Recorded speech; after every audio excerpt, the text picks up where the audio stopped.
Hi guys, it's Sasha again. I just wanted to do a little update on what's going on with me and how things are going. Um, I saw my counselor today and it was an interesting appointment, very exhausting, but we got into some heavy stuff that needed to be talked about. So if you watched my last video, you will have seen I was working on filling out this form that I did finally finish, and I had all these fears around what my counselor thinks of me, and I'm sure that's I have those fears for everyone, but it's just because I'm seeing her right now. I have this extra anxiety about impressing her, or fear that she'll think that I'm not trying hard enough or making enough progress. So I brought that up with her because I know I'm gonna have those same fears in the space between until our next appointment. It's just something that I've noticed has been occupying my mind and everything. So I brought it up, and yeah, so we talked about that, and I brought up how how hard it was for me to do this, to finish this form, and my OCD symptoms, and yeah, and she was saying that it's kind of too bad, or I feel this pressure that I want to impress her, or am I setting goals that I think she wants me to set and meet, or she's saying that she wants me to set goals that are really important to me. She's saying, if I have something that I really want, a goal that I really want to meet, that it makes it easier to work towards that goal, if it's really meaningful to you. And that just really triggered me, because I realized in our discussion that I don't really set goals for myself, because right now my self-esteem is very low, and you know, if you watch my channel, that I'm struggling with depression. But I've got into this habit of not wanting to even set goals, because I feel like I won't meet them anyways, so I'd like to just not set any goals. It's not funny. It's just it's yeah, so I said that, I'm sad about that, because she had said, and please forgive me, I'm not the best at explaining things. I'm really not. I really struggle with my words and trying to make things make sense. So please, forgive me for, I don't put my thoughts together that well out loud.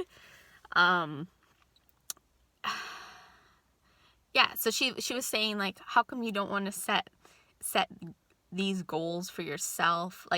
Why do I have such a fear of her being displeased, or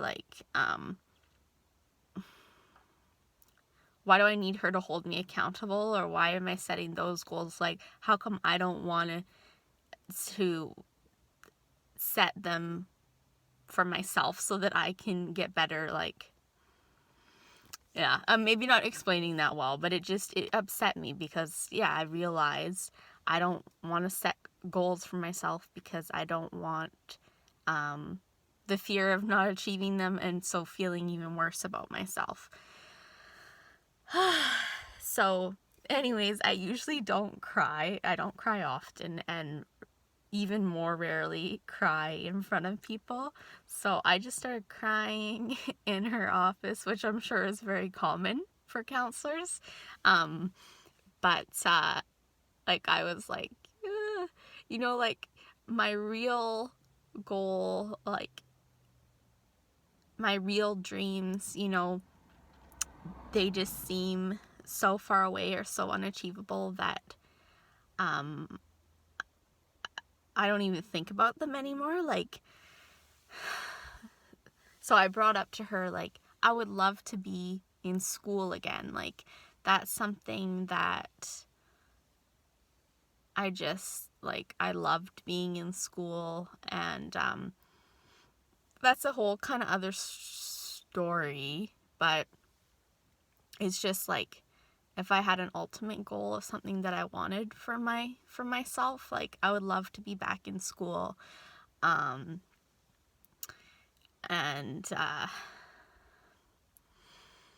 yeah, I'll try to summarize that the best that I can. So I always did really well in school, like all through elementary, middle, and high school. Like I got straight A's. Then straight after high school, I got accepted into UBC Okanagan and into their registered nursing degree program. And I took a year of that. I completed the first year. It's a 4-year program, but I completed the first year. And I did really well. Like, I got A's and B's, and I did really well. Then I did a practicum in the summer, like after that year finished. In the summer, I worked for a little while as a care aide, and just kind of saw that it's not going to be a good fit for me, like having OCD, like having some of the things I have, dealing with, life and death situations as a nurse, and just like giving people medications that, if you make a mistake, they could die, those kinds of things. Like, that's just, I realized, like, I love the schooling part of the nursing program, but in real life, that job isn't going to be a good fit for me. And I realized that, and this was like about 10 years ago now, but I realized that, and so I dropped out of that program. And basically since then, I feel like I've been kind of like in limbo. Like, I was working for a period of time and stuff for like 6 years and stuff, just in a retail job, but I haven't really been working towards anything that really is meaningful to me for a long time. And I just started like drifting, and my OCD and everything, like, I've had that my entire life, but it got worse because I had all this time now and not really working towards anything, like feeling like I don't have a purpose, like, yeah, just not working towards something really important to me. So just like I've been like drifting in kind of limbo for years and years, and I've tried going back to school, like, but taking things, like, I just don't know what I want to do, but I've tried going back to school because it's just school's, it's just been so important to me, like, for most of my life, right? And just like an area that I just I liked being good at school, but my last kind of major experience at school, I was taking some arts courses just to kind of figure out what I like and everything. And I was in my first kind of real big relationship, and it wasn't a good relationship. It wasn't good. I didn't trust him. Yeah, there were trust issues, and anyways, from, because of the relationship, like, I'm not blaming him, but it just, my health went down, like, just always wondering what he's doing, and I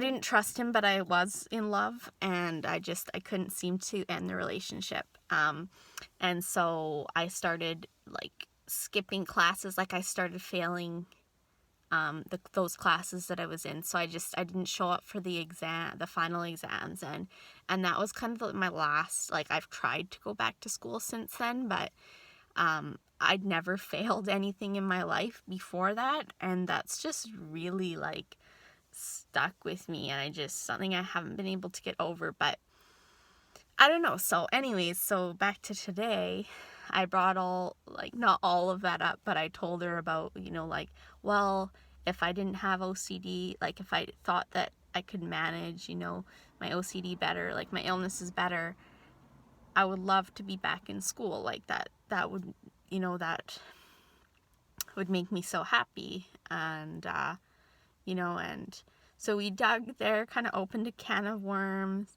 and she's like, thank you for being vulnerable. Now we're really talking about, like, the deeper stuff. So this was a real session. And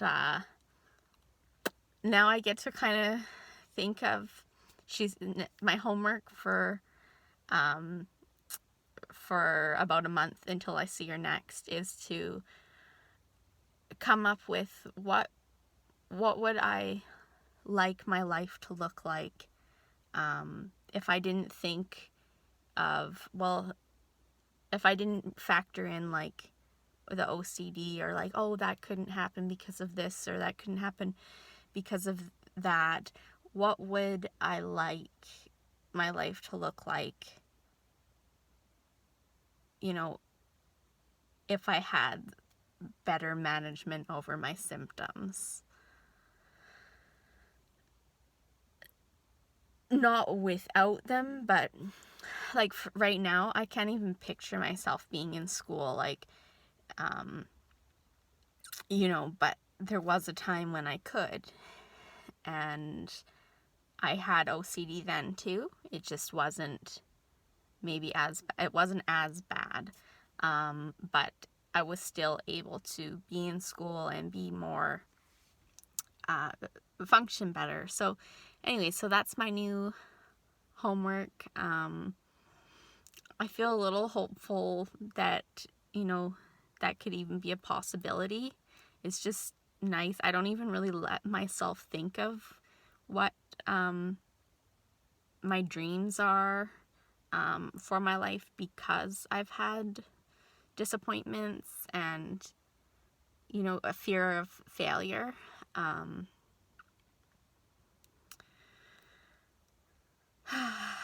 But I don't know. I really think it's better to try a whole bunch of different things that,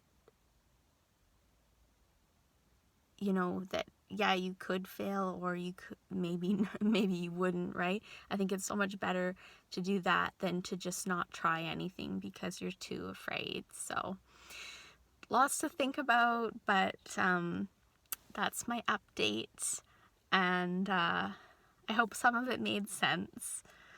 Thanks for watching, you guys. I hope you're doing well, and I appreciate you. I love you. Bless you. Bye, guys. Bye for now.